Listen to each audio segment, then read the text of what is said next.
Hello, everybody, and welcome back to Buckeye Politics. It's me, your favorite Ohioan. Today we're gonna be taking a look at redistricting. I'm not like one of those weird people who just like do nothing but sit on this thing and wait for people to update the maps. But I have been paying attention to it a little bit, and I gotta say I've seen a lot of people on the right, especially dooming about redistricting. You know, a lot of people on the left are saying we're gonna gerrymander, the right's gonna gerrymander, and we're not gonna get any seats. And they pull off in Illinois, and I mean, look at this shit. What the hell is this? What is this? And they don't complain about this. I mean, they look at this and they're like, oh yeah, this is fine. Like this is fine. But then they look at my home state of Ohio, and they're like, gerrymander, yeah, gerrymander, ah. So it's annoying and it's kind of dumb, but you know that's okay.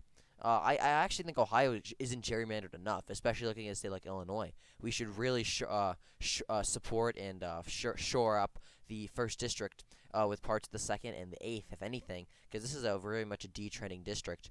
And Ohio's 13th, Anthony Gonzalez is retiring. Hopefully Max Miller should be the next congressman for the 13th district.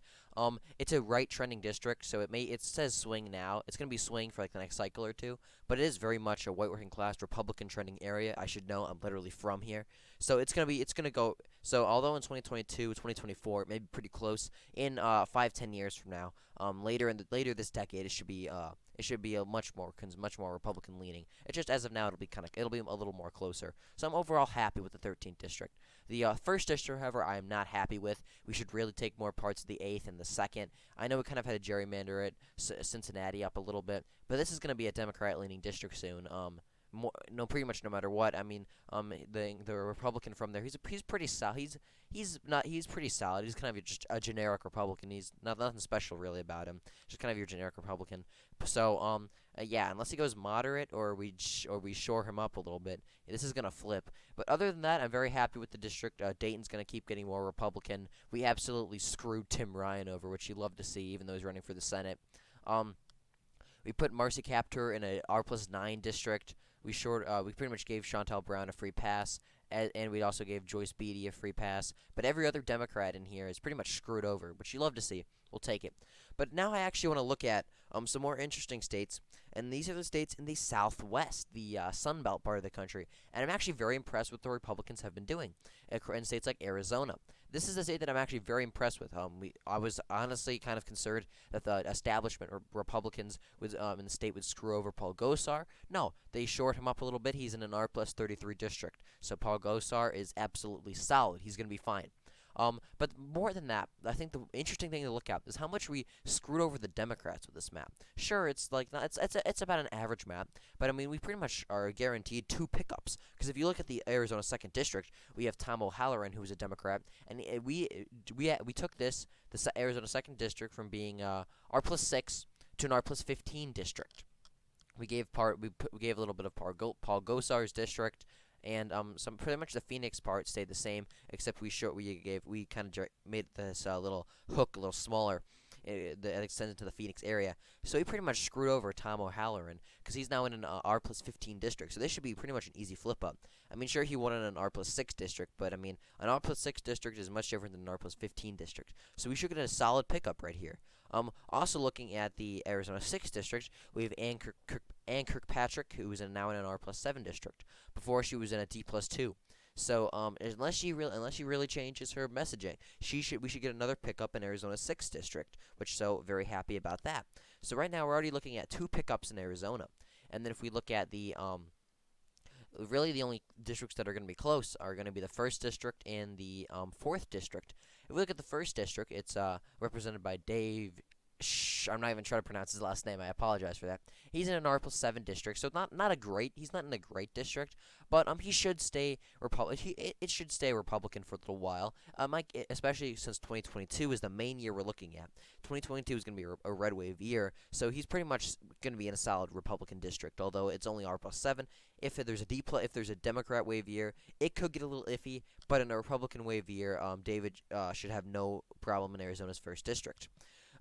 Arizona's 4th district, this is the only district that's even competitive, it's D+1. So in a Republican wave year like 2022, a D+1 district should should honestly flip Republican, especially with the way Biden's handling it. And Arizona, yes, Biden did win in Arizona, but it's really not that much of a Biden state. It's a swing state to even maybe a lean Republican one. So Arizona's fourth district, I do believe, will flip back Republican. So as of now, looking at Arizona's map, I expect the Republicans to flip Arizona second, Arizona sixth, and Arizona's fourth. Hang on to the fifth, eighth, and ninth. And the Arizona 7th and Arizona's 3rd, they're going to stay deep pretty much no matter what. So overall, I'm very happy with Arizona's map. We also have to look at the map from the state of where is it? The state of Colorado is a map we should look at. Democrats did not screw us over as much as I thought they would in Colorado. I'm not happy with the Colorado map, but I mean it's better. It's better than I thought it would be. Lauren Boebert's in our plus 15 district. They definitely wanted to screw her over, but there's only so much they could do. So she should win no problem. These other districts are so Republican we don't even need to talk about them. But we also have Colorado's 8th district, which is a partisan lean of R plus 3. And in a Republican wave year, such as 2022, the upcoming midterms, I do expect Republicans to win in the 8th district. It's probably going to flip back Democrat. This is a very much Democrat trending part of the state. It's trending Democrat. This part of the is trending Democrat.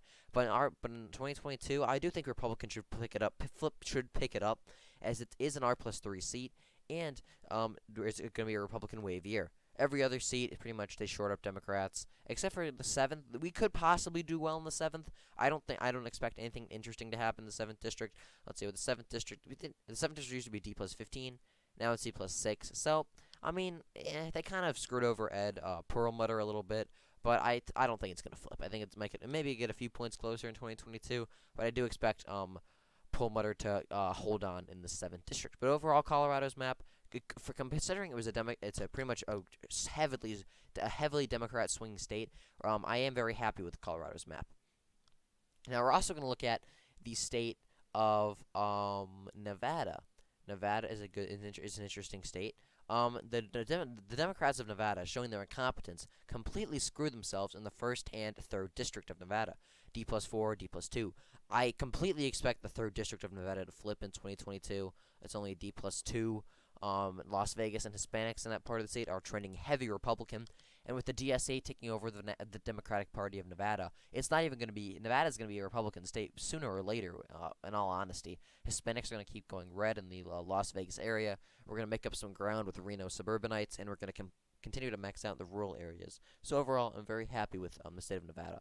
And these are going to be dummy manders for sure. I wouldn't be surprised if these are R plus 3, R plus 4, maybe even R plus 5 in the case of the 3rd district very soon. So I'm very happy with Nevada's map for the Republicans. The Democrats gave us a great Christmas gift, great New Year's gift, whatever you want to call it. Yeah, I'm very happy with this. The last state we're going to take a look at is the state of New Mexico.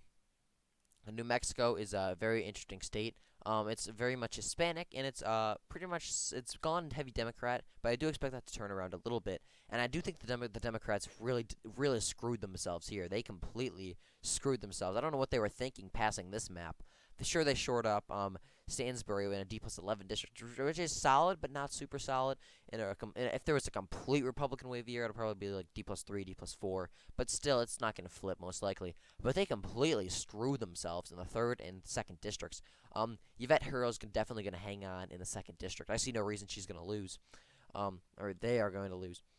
But we're more or less going to focus on the 3rd district as of now. The 3rd district used to be D plus 14. So, I think that we're going to, the 3rd district used to be D plus 14, now it's D plus 5. So this is a very interesting district. I think that it's definitely going to, it's probably going to, it might flip in 2022. I'd say that's iffy, though, because Santa Fe is there. Santa Fe, it really depends on the Hispanic trends. If Hispanic trends continue to go the way they're going, I see no reason that, that Nevada's, New Mexico's 3rd district, it won't flip Republican, and that we won't hang on to New Mexico. New Mexico 2nd, I'm completely sure Yvette Herrell's going to hang on in New Mexico's 2nd district. But New Mexico's 3rd district, I do think we have a good shot at flipping it if Hispanics continue to trend Republican. D plus 5 is not too hard to overcome. I mean, if we can just get if we can get Hispanics to trend a few more points to the right, we can get strong Republican turnout in this part of the state. As you know, this is a very much an oil part of the state near the border with Texas. So we can just get strong turnout here and improve with Hispanic margins in the Santa Fe, Albuquerque area. There is no reason we cannot make these two districts lean Republican, and this district possibly even only like D+5, D+6. That's definitely white. That's definitely maybe I'm coping a little bit. Maybe I'm overestimating Republican support. But the way Biden's approval rating is going and the way Hispanics are trending, as we've seen in South Texas, Nevada, Arizona, all over the country, we see, and I don't see a reason the Hispanic trends are going to stop.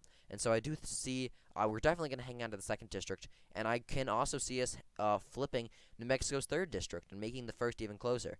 Democrats, I'm not sure what they're thinking, but the Southeast is definitely, I mean the Southwest, excuse me. The Southwest part of the country is definitely making up for states like Illinois, who obviously we got screwed over with this horrible, complete gerrymandered map. I'm not sure how this even passed, but yeah. So I mean, redistricting did look pretty crappy for us. I mean, we had Illinois looking like this.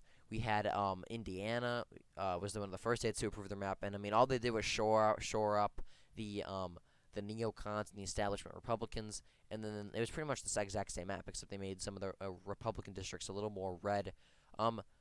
We could have a shot in the first district if we continue to do better with the white working class. I'd say it's too early to tell, though, about Indiana's first, but every other district is literally unchanged. It's practically unchanged.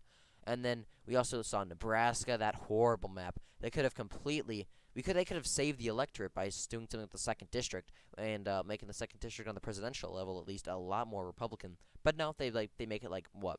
Let's see, it's R+3 now. It was I think it was even. Yeah, it was literally even. They made it 3 points more Republican. They could have gerrymandered a lot more with the second district and really made Republicans made this a much more Republican district. So redistricting started off pretty crappily for us in states like Indiana and Nebraska, but overall I am very happy with how it's going, especially in the Southeast, as I just showed you. I do expect 2022 to be a complete red wave year in the House. I hope you enjoyed this quick little analysis